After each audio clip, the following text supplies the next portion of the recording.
It's punk rock bowling time. That's right, for the 24th year, one of the greatest festivals on earth, in my opinion, returns to downtown Las Vegas the weekend of May 25th, 26th, and 27th.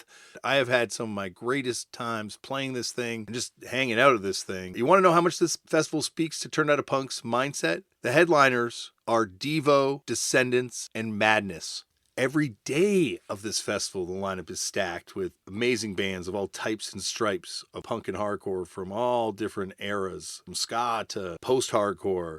We're talking like Bratmobile to Rock from the Crypt to Stiff Little Fingers to the Cosmic Psychos to Scowl to Chad.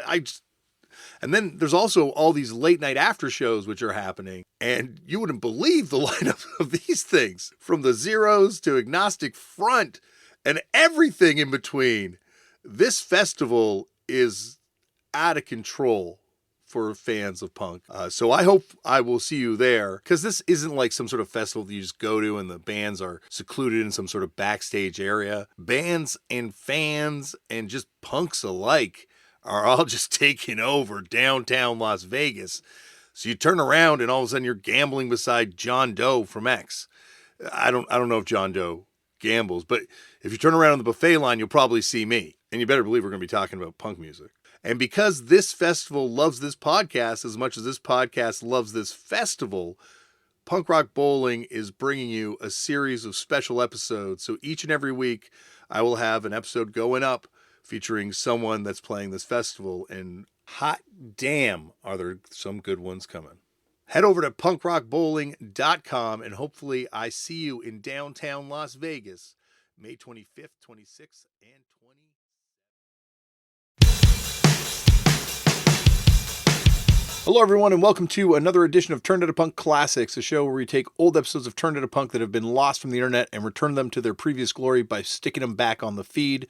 You can find this podcast on YouTube, TikTok, Instagram, Facebook, and all other forms of social media. Well, that's pretty much it. At Turned Out a Punk. You can find me on Twitter or Instagram at Left for Damian. I play in a band. More information can be found at fuckedup.cc. As far as a correction in the episode, at one point I refer to Matt Dillon as Matt Damon. Now sit back, relax, and enjoy another TOAP Classic. Oh, it's working. God damn it. Probably because I touched it. I am kind of curious. I'm kind of like nerding out a little No, bit. please. Take. Can I look at it? Inspect. That's wax residue. That didn't come with it. That was THC wax residue. I wish that was poop. Yes. I put feces on it for audio. God, dude, I did a fucking interview with a singer and fucked up and he had poop on his mic. It's I'm really trying G.G. to... Allen moment. Exactly. I'm like budget G.G. Allen. Yeah. You're like, so every once in a while I need a really big one when I'm on stage, Exactly. you know? I gotta do the... Actually, I think the first time I ever saw anyone do it was Propaganda do, like, shove something up their ass on stage. Drumstick. Yeah, it was a drumstick. Yeah. And it was a... I saw him do that once. It was a real straight. eye-opening experience as a young kid. I worked as a janitor before my band got really going. I used to paint houses, but there was a period of time in the really early days of the band where we were kind of couch surfing and stuff, and I started working as a janitor at the club that got the gigs. And the whole thing for me was the same reason I used to work in a record store, to get free records. Yeah. To get into the shows free, right? And we had two rooms. We had one big room, the kind of room that Public Enemy was playing. It was awesome. And then there was this little room upstairs. And the last day that I worked was the G.G. Allen show. And I obviously knew who he was, but I wasn't really a fan. But I knew all the stories about him. You know, I'm pretty old, and he would make these flyers every year or so that would say on Halloween night at the Roxy, or it wouldn't be the Roxy, Godzilla's or whatever, some little club, any club or something. I'm gonna kill myself on stage. You've heard about this. I've heard, right? Yeah, and of course he would never do it. And anyway, so I knew about him. I knew he was like this, it's the boogeyman thing when you haven't met them. Half the time you meet these people that are so crazy and have all these stories, and you meet them, they're just like, hey man, nice to meet you. And you're like, weird. Totally nice guy. But I never met him, but later became friends with a guy that was his best friend and said he was like a super sweet guy, which of course makes sense. But at that time, I was like 15 or 20. I was 20. Why did I say 15? I was 20. Yeah. And I was a janitor, and he played upstairs, and I was like, oh, big scary show, Gigi Allen. And I went to the show, but I was working, and I went upstairs at one point, and I saw him. He had, he was doing the mic thing. He was bleeding like crazy. And then the show ended, and all I can tell you is this. I looked at the walls. I looked at everything. AIDS was well on its way. This is much later than 1981 or whatever. And so I saw that, and there was poo all over. There was like these long lines of he flung diarrhea, and it was up onto the ceiling. And they were like, all right, have at it, bro. And I was like, I'm done. I'm sorry, I can't do this. And I'm like one of those guys, I was a guy when people were sick from drinking too much, where I would go, yeah, I'll walk you to the toilet, man, just hop on. And then they would just throw up all over me and be like, whatever. I never was bummed by feces, blood, vomit. It just never bothered me. But for some reason, I was like, this is too much. Well, it's Gigi's poop. It's a different consistency, I imagine. Some kind of weird LSD in it or something. Or I don't know, whatever. Anyway, it doesn't matter. But that puts you in the line. I regret it, though. I should have done it. Well, that also, I'm just saying that puts you in the line. Well, I don't think you should have done it. No, I wish I had, because I tell the story, and every time I go, God, what a pussy. No, I think you made the right decision, because it's like one of those things where, you got to quit your job. Gigi didn't get one over on you. Gigi probably thought every day, I'm getting one over. Showed him. Someone at that club's going to have to clean this up, The club that mistreated me, now they're going to have to clean up my poop. My boss was like, I totally get it. Yeah. We'll get the Mexicans to do it. And I was like, oh, now I feel awful. Oh. Great. Yeah, get the fucking poor... it's just weird because, I would wear those, kind of kitchen dishwashing gloves and pick cigarettes out of urinals all night, and worse things, and it didn't bother me at all, but somehow that one did. But yeah. Well, they put you in line of great punk rock custodians, like El Duce was the custodian at the Mask, and so... Wait, are they cursed people? I don't know. You tell me. But Joey, I want to thank you so much for doing this, because this has been a big thrill. Obviously, been on tour, nodded hello in the morning to you a couple times on Soundwave, but we've never actually talked. So. I know, that was really weird. Well, that tour was weird. That tour was really weird. I don't know how it was for you, but for us it was not a good time. Yeah, I heard some from other people in the band that it was for us it was rough at times. We had two.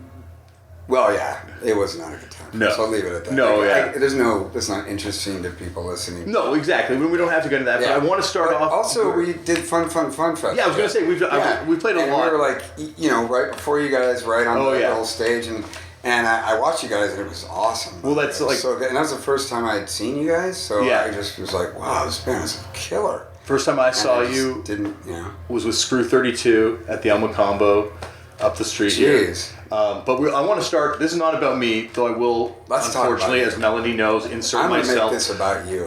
I will, believe me. I do a pretty good job about making this about myself, too. Good, go for it. As already illustrated. Take the pressure off me. Yeah, but I want to start it off the way I start these all off, which is... yeah, sure. Do you remember how you got into punk? Do you remember the first time? Yes, I do.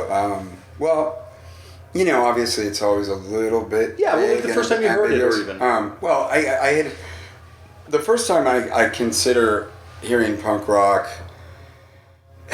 sort of depends on what you call punk rock, because obviously I'd heard the Stooges and I'd heard MC5. Well, believe me, that's... And there are these people that make that argument. I wouldn't have made that argument because I was 9 when that stuff was going on. But where were you hearing that stuff? Well, I was alive. So if you were alive, you got to hear that music. And I thought of that as heavy, sloppy rock. Yeah. And I wasn't into it. I was into kind of precise...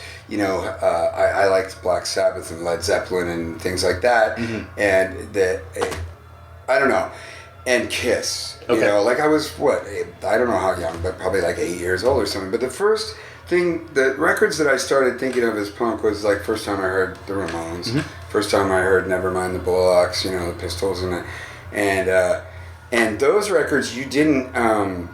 It's odd because you didn't have to. You didn't have to have a mentor.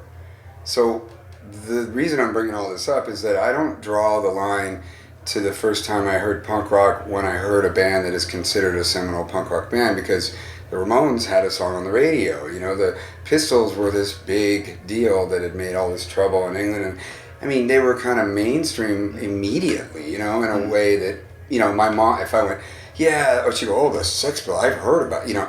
So that really it was fresh fruit for rotten vegetables, the first Dead Kennedys record. Okay. And to me, like, that record, I got it, and it was like, you know, it was hyper, it was hilarious, and the songs ruled, and I just, that was the band that, and then I got my mentor. But where did you, prior to that, where were you hearing about these? Just on the radio? Were you listening to rock radio? Was that? It would just be some screwed up kid in my school, you know, that I always thought was really weird, that walked alone in a trench coat and, you know what I mean, looked like he was about to pull out a gun and murder people long before all this other stuff happened that was really like that. And it was that guy, and there was Nathan Marsack was the guy who gave me the Dead Kennedys record. Okay. He was like, he saw that I was into Devo. And I think maybe was wearing a button. He was like, you should listen to this. It was a cassette, of course. And then the real mentor, though, the guy that deserves all the credit, and especially because he was one of my dearest friends for like 30 years of my life, and he passed away a few years ago, is this guy, Matt Davis, who was and this is why I bring him into the fold, because he literally kidnapped me, and like, I was a drummer, and I was in one of my first bands that actually performed, playing at a birthday party for my girlfriend. What was the at band? The time? The band was called White Rock. And just to put some perspective on how terrible this was, I had an Iron Maiden baseball jersey on, a Killers Iron Maiden baseball jersey from a concert I'd gone to. I had 2 kick drums. That's awesome that you saw Iron Maiden on the Killers tour. I did, yeah. That's killer. I'm one of the few, yeah. But, yeah, and so I had 2 kick drums, and my band was a cover band, and we did like the Cars, but somehow we did Stairway to Heaven. I mean, it was like a really terrible band, like really terrible. And the day of the party, my girlfriend broke up with me after our show and started dating our singer. So it was a killer night. But Matt was there, and Matt was one of like, I think, you know, he's sort of famous because I was just about to go into high school. I was in junior high, and I'd heard about him, and you know, there weren't that many punks in our town. It was a small town. And he was one of maybe like 10 punks in our whole town. So when you saw those guys, you knew they were like tough, because they would get beat up by the Mexican gangs, because we had a lot of gangs where I grew up, you know. And Matt, you know, they would always have the colored spiky hair, and we're talking about 1980, you know. It's like it was a real deal. Yeah, pre Nirvana. So they're standing there, and he's got this big, like, he's got John Lydon on his shirt, you know, like this big pill shirt, or I don't know, maybe it was even just but he's sitting there in front of me with this big spiky hair and like a leather jacket and some other guys that look super scary, and I'm at this like, you know, John Hughes fucking movie party, and he's just watching me like this, and I'm not good, you know. I got like I said, I got 2 kick drums, and the piano player's playing Stairway to Heaven, like it's just wrong. And he comes up to me on the show, he goes, "You're pretty good, kid," and he goes, "You should be in my band when you come to high school. You going to Santa Barbara High next year?" And I'm like, yeah, it's summertime or something. Yeah. And he drafted me. And then the first day of practice, we went to the garage. You know, it was our rehearsal studio. It was at Matt's dad's house in like a basement. And we went down there, and it was super punk. Like, they even had a bunk bed like in the wall that had a sheet on it that said "Superficial Love Room," so people could have sex while we were practicing. And the bass player came over, and he grabbed one of my kick drums, and he threw it in the corner and took a shit in it. It was the first day. And so those guys were like, that was my introduction. They were really good guys, but they were like, here's how it actually goes. Yeah. And then Matt, basically for the next few years, used my allowance to buy punk records that were supposed to be mine. But by doing that, they were older than me, these guys, you know. By doing that, he turned me on to, like, I within a year, I knew everything that had existed, you know. It's like punk university tuition. Yeah. It was what do they call it? Hazing. Hazing, yeah. But later in life, you know, Matt became, many years later, Lagwagon was doing well, and I'd run into him, and he was really strung out, and, you know, he'd gone that way, And he would say, God, I'm so proud of you, because it was like that kind of, and I'd just be like, oh, this is where it gets to be a bummer. But he got sober, and when he got sober, our relationship like switched. Mm-hmm. And then it was like me trying to help his bands. Like I would produce his new band for free, and take him into studios and pay for things, and yeah, I don't know. It's just cool. It's like, and that's the thing about punk rock. It should be like that. It should you should have mentors and people that it's about people. Yeah, absolutely. And so like, once you were brought into this band, I guess you were in the scene, right? Like, did you go immediately start going to shows? Well, I fucked up my hair pretty quick and started arguing with my mom. I started doing drugs, a lot of drugs. I got thrown out of the high school for vandalizing, for spray painting. My band was called Urban Assault, and did you guys record anything, right? We did. There's one demo, which I've been trying to get my hands on for like 30 years or whatever, because we recorded in like 81. Urban Assault, I will look for it. It's absolutely impossible to find. There's like one guy, then he's like annoying, and he has it. Is it Brian GTA? It's not even anybody that was ever in any hardcore band or anything. Yeah. But Matt Davis, he was the guy. He was in Rat Pack. Yeah, the Narco guys. Well, that's Chris Shifless was in Rat Pack with him. Yeah, right? way later. Yeah. And Chris was like a little brother to me. Like I grew up with the Shifless, so he did a tour. Like my brother. He was in the band. He did a tour with Lagwagon. Yeah, he filled in. Like he did South America with us in Canada because our guitar player, for a lot of time couldn't get here, so we had to we brought both the Scott Shiflett too. But. Yeah, I mean, it's a small town, that town, Santa Barbara, and it's a very weird town because, on the surface, it's a town that looks like it's a beautiful Riviera on, the ocean and all that, and there's a lot of money there. But what there also is a lot of people that don't have money that work in the service industry and have access to, like, just a lot of drugs. And there's a police force and a city council that doesn't want kids to have fun. Mm-hmm. So it's like, you got kids going, oh, we got a skate park. Oh, it's done. Oh, we got a club. Oh, it's gone. Like everything fun just gets shut down. So everybody just does drugs. So yeah, it was a kind of a weird, dark underbelly. And I think that's why a lot of people come from there. And I don't know. I've had a lot of theories, but I got to like the 50th dead friend on my list, and I was like, I'm leaving. I just can't be here anymore. It's a weird city.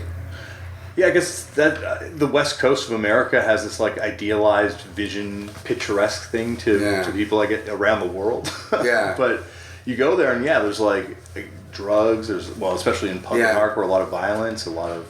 And you don't see it if you don't live there. That's the thing. It's you can go to these towns and judge them at face value. I mean, I remember this one time. Tim Berry, not even any years ago, he played in Santa Barbara, and the next night he came to San Francisco, where I live. I've been there about 20 years now, and I, we were talking before the show, and we were outside having a smoke or something, and he just had to walk in the store and go on stage and play. So just right there. We're talking, he's like, yeah, I was in Santa Barbara last night. I don't know. And I'm like, yeah, it's kind of, I'm trying to explain to him, when you play a club there, you just pass through, it's like, you don't really, But I don't defend it either. But then he walks on stage and he immediately, like, basically kind of eviscerates the town I grew up in, and everything he said was sort of true if you didn't know the place. Yeah. But it was like, I almost felt like, oh man, we were just talking. What are you doing, Tim? But I don't think he meant anything by it. But a lot of people will travel to towns. I've done it myself, And I go, oh, that's that place. Like, it's just all rich kids and whatever. Or oh, that's that place. It's super sketchy. Like, you can't park your van anywhere. It's going to get robbed. And then later, you go there 3 more times. And all it was you just never went to the part of town that was great. Yeah. You meet someone and they go, I'm going to take you to a good breakfast spot or something. And all of a sudden, you're like, sitting in like a harbor or something, it changes. You know what I mean? Like Bristol in England. We used to play. Did you guys go there? We played. Did you ever play the Croft? Yeah, we played the Croft. Yeah. So like the Croft is where you always go, right? And you're like, this is fucking Detroit. Like, what the hell's going on? And then all of a sudden one day you play in this other part of town, and it's just. It opens your eyes. It's just beautiful. I mean, that's the problem when you're in a band. You get these little windows, and if you're unfortunate not to get a good little window, you never think much of it. It takes a long time. Well, back to, you mentioned Nardcore. Yeah. Was that kind of the scene that you fell in with immediately? Yeah, we played Urban Assault. That's all we did. We Yeah. played with Aggression, Dr. No, and those are all our pure bands. Yeah, you know? absolutely. And this is like pre-RKL, so it was really early Cedo on. Vice Squad? I mean, Cedo Rats I was one of them. What was it? Cedo, pre-RKL, weren't they called Cedo Vice Squad? And Josh Brolin was the drummer? They probably did something like that. Okay, yeah. Josh was one of my best friends. Oh, really? Yeah, because like I just blew up his spot that he was secretly in RKL in a Yahoo interview. My friend I was in the original incarnation of RKL. Really? Yeah, I was in a band with Jason Sears. Yeah. And I would play with Bomber and Chris Rest. Yeah. You know? And I was like, I got this guy. He's your singer. Like, it's going to be great. And then I was always getting grounded by my mom because I was always in trouble. And I was grounded so much that one day those guys just came over and said, look, dude, I think it's going to work out. I'm like, I put you guys together. But then they played me like a demo of Bloodstains. Them doing Bloodstains with Agent Orange. And it was so good. I was like, yeah, you guys are better without me. I can't. Oh, that's what they did. I was trying to play guitar, you know. And Bomber. I remember watching Bomber learn his first drum beat. You know, sitting there like just fucking around with him and Chris at Chris's house, and he had a drum set, and he'd be like going, you know, like doing something like that, right? Like that every drummer does at first, you know, just eighth notes. And all of a sudden he's like, and you saw, wait a minute, what? Yeah, I mean, that guy was just amazingly talented. So are you from the Church of RKL, like Mike, and a lot of people from the West Coast seem to be, or that area? I am, but I think it was a little different for me because I grew up with those guys. You were on the inside. Like Chris Rest and I were on a soccer team when we were 8 years old. I've known him my whole life. You know? We were called the Sabres, you know, and it's different when you're catching pollywogs with a kid and then punk comes along later, and I'd already like kind of by the time RKO was starting to go, I'd already kind of done all these horrible things and gotten kicked out of schools, and I was in like a special kind of program thing, and I was like trying to get off some stuff, and I was already like, I blew it out when I was like 15, you know what I mean? Like by the time I was like 16 or 17 or whatever, when those guys were kind of getting it going, I was like, yeah, I'm already over this. Yeah. Like, and I was going to a weird school. There was only 9 kids in my school. Wow. And we had like yoga class and karate class, and on Fridays we just went to the beach and surfed. Wow. Like it was super weird. Saw all these hippies, and it was good. Pulled you out of it. Yeah, I had to go there, and I kind of got my life together. And for years, like people like Matt, you know, I was talking about, he would kind of drop by the school every once in a while. I'm like, dude, we got to get you out of here. And I'd be like, no, I'm good. Like, I need to be here. Like, of course. Yeah. So by the time RKL was starting to get to be a good band, I admired them, but I wasn't really in the scene. I was kind of already like trying to steer clear of it. Yeah. And I got sober too. I was sober for a bunch of years. Well, I guess did that time in with any of the like Uniform Choice Santa Barbara, or like they weren't from Santa Barbara? No. But I guess like that. Straight Edge, yeah. Well, that was a little later too, I think. I mean, I guess like 87, 86, like bands like Note for an Answer. Yeah. And those bands. I was a really big fan of the Straight Edge bands. I really liked a lot of Inside Out, and you know, those are the LA bands. Yeah. I went to a bunch of those shows. And because they were just like, that was really good hardcore that those bands were playing. But you know, again, it was like always, after the really early stuff for me, everybody has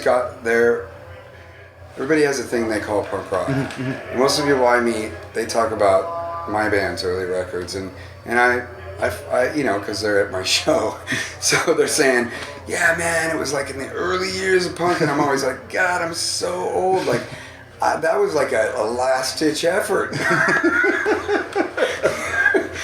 So, yeah. That's the thing about this genre that I think is so amazing is like, you know, here we are talking about it all these years later when, you know, people were saying, oh, it's over by the time Black Flag showed up. Yeah. We're like, oh, it's over now. Like all these kids are coming up from the beach. We don't want these kids or our shows. There was a general feeling in the air in Southern California that by 85, like everybody was like, yeah, punk's dead. Yeah. Like everybody was, because all that great LA stuff that was happening in the early 80s, it was just kind of already getting annihilated by other things, and it just yeah, there just weren't that many shows, and then the shows started to. I think it almost like got too big because they started having these big punk shows that would have, you know, I mean, you see these old flyers where it's like 10 seminal Southern California bands on one bill at like an auditorium, and those were always. Voice was doing them. Like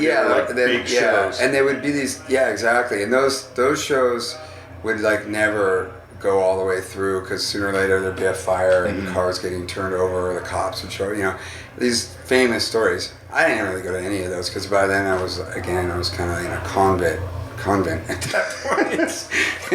But yeah, I don't know. I mean, so you know, it's different for everybody. But I always cite this one thing, and it was the premiere of The Decline of Western Civilization, the first one. You know, the only one really. The other ones are funny. Yeah, but the third one's.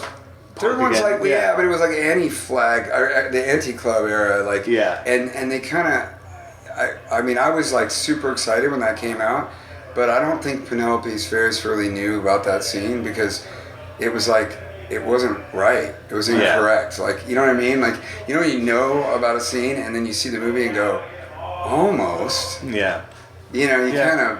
They didn't fill in the dot. To me, like I guess it's when you're more of an outsider by that point too. Yeah, and she'd just done that really superficial, you know, Sunset one. So I felt like that this is gonna be cool because The Decline was so great. Yeah. But I imagine half those dudes in The Decline, you can't get them to talk about it. First of all. Well, I saw someone posted a photo the other day on Instagram with X-Head. No, like as an adult, dude, I used to see that guy all the time, and then this one day we saw him, and no, it wasn't X-Head, it was Eugene. Oh yeah. You know, I swear to God, I hate cops. Max fucking cops. You know, that guy. We would see him at like 7-Eleven, be getting like, you know, beers or something before going to a show, and we'd see him in like a Volkswagen van, and somebody would like quote the movie to him, and then a bunch of like big dudes would get out thinking, would you fucking leave him alone? Like, those guys couldn't live that shit down. Yeah, I bet. You know, it was a big deal. But my moment was seeing that movie at the Mission Theater on Lower State Street in Santa Barbara, and there were only maybe 50 punks in the whole town, maybe you know, coming from the suburbs and everything, and they had the first something like 10 or 20 rows of that theater were just that concrete floor as it is, because you don't want the seats all over, you know what I mean? Yeah. There's enough room for a pit. Yeah. And that's what it was. People watching for a movie. People slamming, watching that movie, and me just going, and everybody snuck in booze, and it was just so cool. And I was like, that was it for me. Like that's It's like the Rocky Horror Picture Show coming of age moment, I guess, for punk rock. Right? But but the Narcore bands. So we would play with a lot of them, but I still have some flyers. Like there was these flyers. It would be like free beer at the top. Because that's how you get. And then it would say like Aggression, Dr. No. You know, Urban Assault. Oh, I thought you meant the band Free Beer for a second, too. Oh, there was a band. Yeah, no, yeah. That's right. Yeah, no, this was like just... actually Free Beer. Yeah, I think there was a band called Beer Guts or something that would play with us, too, at that time. I don't know. But my band became... They changed the name to Secret Service, which was terrible.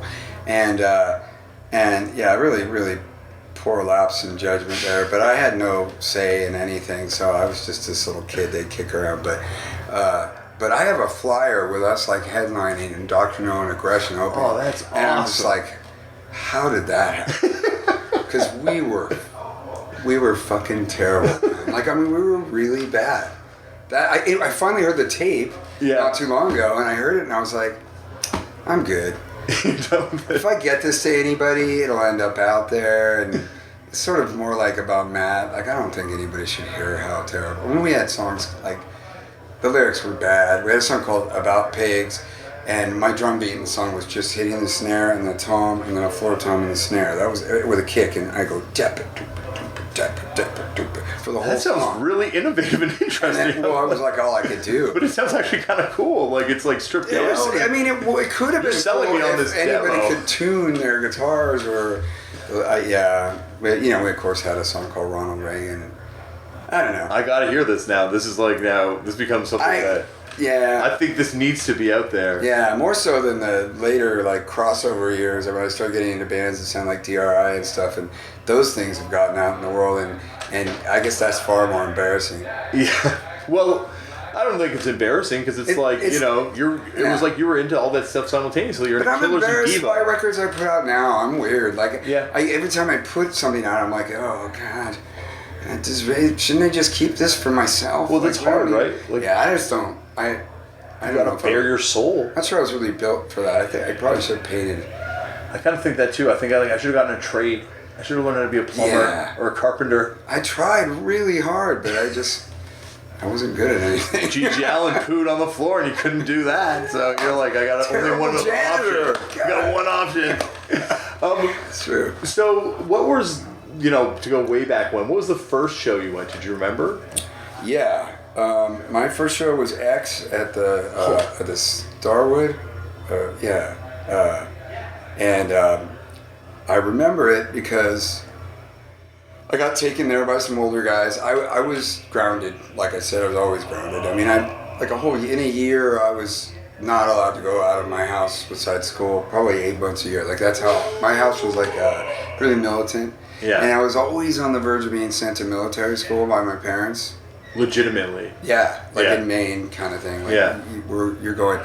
And I even had to run away sometimes and sell drugs to like stay away from home and barter with my mom till my stepdad would calm down and that if I could get like an agreement that I could come home, that kind of shit. It was so dumb.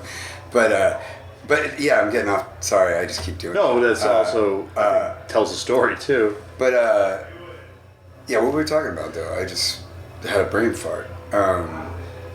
We were talking about your first show. Oh yeah, so Starwood. So I would sneak out. My room was there. My parents' room was a tract home. They were on one end of the house, and I was on the other end of the house. And I would sneak out almost like 4 nights a week. I would sneak out at about 11 o'clock at night when I knew they were asleep, and I'd go out through the garage. And I would either be going out to do acid with friends, like we'd go to some playground or something, or I'd be getting picked up down the street, and sometimes like even running with like my hi-hat and like parts of my drums, like just down this like country street, like, and there'd be a car there and get in and drive with these drunk kids down that were older than me that didn't care if they lived or died. I mean, I look back and I go, wow, I can't even believe some of the stuff we pulled off, But that was the first time that I got in someone's car and we went down to Hollywood and saw a show, and I was a surfer, so I was wearing like OP shorts, like the 70s, and I had flip-flops on, or I don't know what you guys call them here. Flip-flops. Yeah, so I'm wearing flip-flops to my first punk show. And I remember being there with a friend and getting the lowdown on all the dudes. Like, there's John, that's Circle One guys over there. Like, those are the, that group of guys. And those guys are the lads, This was like this early kind of hardcore sort of skinhead gang down there and when you're a little kid, it's like these guys seem like serial killers, Yeah. And so everybody's telling me about everything at that show.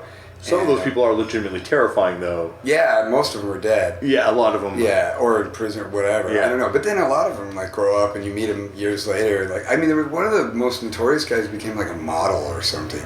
Really? Yeah. Like years and years later, I like saw a picture of him and he looked like, it was like a J. Crew type ad or who knows what it was, and it was like somebody had posted it, or I don't know, or maybe it wasn't that, I don't know, but I saw something that you never knew. Yeah. But I didn't know any of these people. I was just there, and I was with my little lame friends, and we were all dressed the same, and we were just kind of like, this is so cool, like, and scary. But I didn't know about slam dancing, I didn't know what happened. I kind of knew, but I didn't know that you couldn't be that close to stage where the band was about to start. Especially in flip-flops. And you can see I'm not the tallest person. I was like, I think I was about 2 feet tall. A meter or something, So yeah, it was this tiny little thing, and whatever the band that played before him was, I can't remember, and just this pitch started, and immediately lost one of my flip-flops. And so I was like one shoe guy the rest of the night, and I don't know. Yeah, it was a bit of a disaster, but yeah. they got better after that. Yeah, absolutely. So then, did you immediately start sneaking out to go to shows? I did that a lot. Yeah, I got to go to a lot of like really cool shows in LA, and you know, of course, anytime there was anything in Santa Barbara. But I played a lot of good ones too. Yeah, did you immediately, I guess, start playing shows? Yeah, I played in '82 or '81. It's funny, I never quite remember the year. I did one show. I played with Bad Brains, and wow. Yeah, I got to meet all those guys, and Wasted Youth, Circle Jerks, and those kind of shows, and then. Were you at that Minor Threat show when they came out? No, because I think that was like '84 or '83. Yeah, '83. And that was right around the time that I had been moved to the convent. Yeah. Or whatever, the hippie camp. Yeah. Yeah, and so I was probably camping on an island outside of the coastline, you know, with making something on a stove that was vegetarian, tweaks or something. Yeah, I mean, it was a really radical change. Did you ever see America's Hardcore? They're a band that I've always been kind of fascinated by. I never saw them. They probably showed up later, actually. Yeah, but I don't. I know Mike was a big fan of that band. Yeah. I didn't see him. Well, when Mike was on the podcast, he talked a lot about the gangs, and you've kind of touched on them there. Yeah. Did that really... He was down there, though, so he saw a lot more of that. Yeah, well, I guess, like, with the suicidals and that sort of stuff, was that ever... Or Circle One, even, like, you hear crazy stories about that. I was really into the band. I used to go to this place, Fender Ballroom. Yeah, absolutely. So I've got amazing flyers for shows there. Yeah. Social Distortion, Youth Brigade, China White, like, crazy stuff. Yeah, and those shows were actually really scary, because the Venice guys, like, I mean, you know... There, you know, like a lot of the shows, someone would get stabbed, and I saw things, you know, that you probably would be. I think I'd be more scared now if someone came out of a pit coming up to me with blood gushing out of their stomach. I saw that a couple times, and I would just go, wow. But it was like I just watched Friday the 13th or something. I was like, that's fucking cool. Yeah. And scary, and what the hell.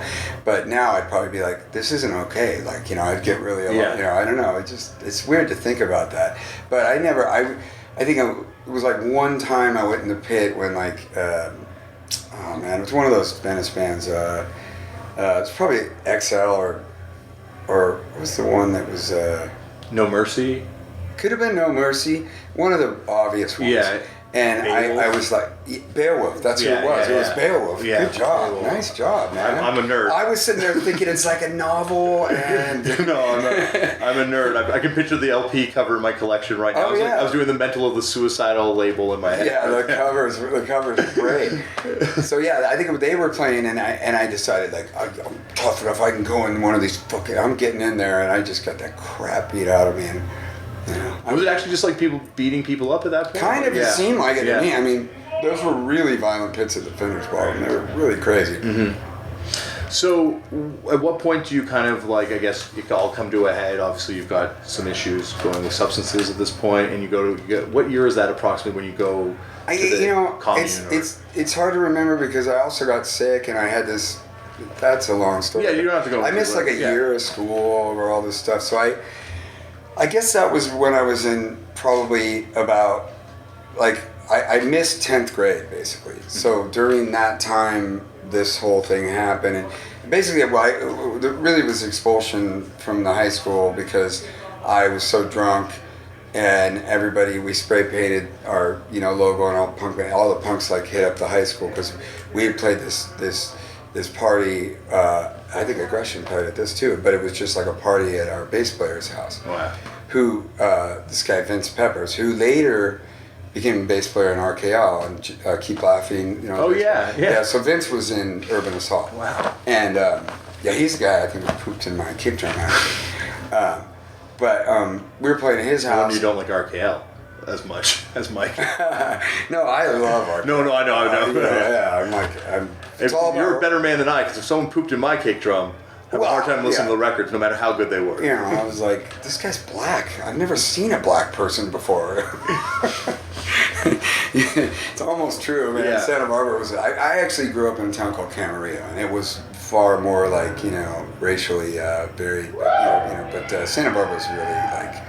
Yeah, but all that aside, there's a healthy dose of fear in me being around those guys. So like I didn't make any mistake. I mean, the few times that I spoke up, somebody would just put me in my place. Like, listen, kid, and it was good. In retrospect, it was really good. They all are friends. Like I know these people still. A few of them have passed away, but Vince and I still speak, and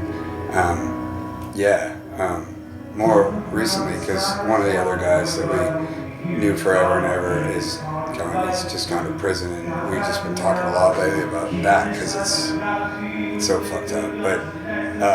But yeah. Do you want to pause for a second? Just a word pause.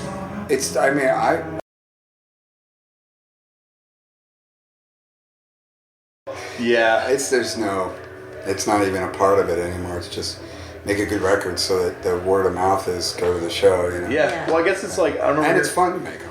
I remember like Mike Watt on an interview one time saying like, we never toured to support records. We put out records to support tours.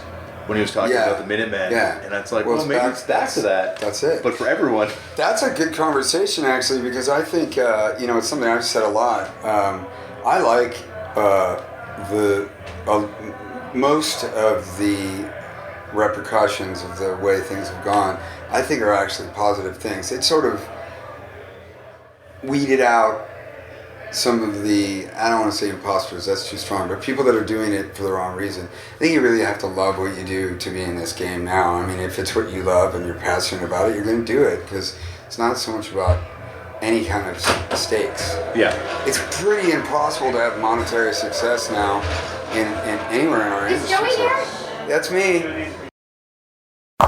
It's punk rock bowling time. That's right, for the 24th year, one of the greatest festivals on earth, in my opinion, returns to downtown Las Vegas the weekend of May 25th, 26th, and 27th. I have had some of my greatest times playing this thing and just hanging out at this thing. You want to know how much this festival speaks to Turn Out a Punk's mindset? The headliners are Devo, Descendants, and Madness. Every day of this festival, the lineup is stacked with amazing bands of all types and stripes of punk and hardcore from all different eras, from ska to post-hardcore. We're talking like Bratmobile to Rock from the Crypt to Stiff Little Fingers to the Cosmic Psychos to Scowl to Chad. And then there's also all these late night after shows which are happening, and you wouldn't believe the lineup of these things, from the Zeros to Agnostic Front and everything in between. This festival is out of control for fans of punk. So I hope I will see you there, because this isn't like some sort of festival that you just go to and the bands are secluded in some sort of backstage area. Bands and fans and just punks alike are all just taking over downtown Las Vegas. So you turn around and all of a sudden you're gambling beside John Doe from X. I don't know if John Doe gambles, but if you turn around on the buffet line, you'll probably see me. And you better believe we're going to be talking about punk music. And because this festival loves this podcast as much as this podcast loves this festival, Punk Rock Bowling is bringing you a series of special episodes. So each and every week, I will have an episode going up featuring someone that's playing this festival. And hot damn, are there some good ones coming. Head over to punkrockbowling.com and hopefully I see you in downtown Las Vegas, May 25th, 26th, and 20th.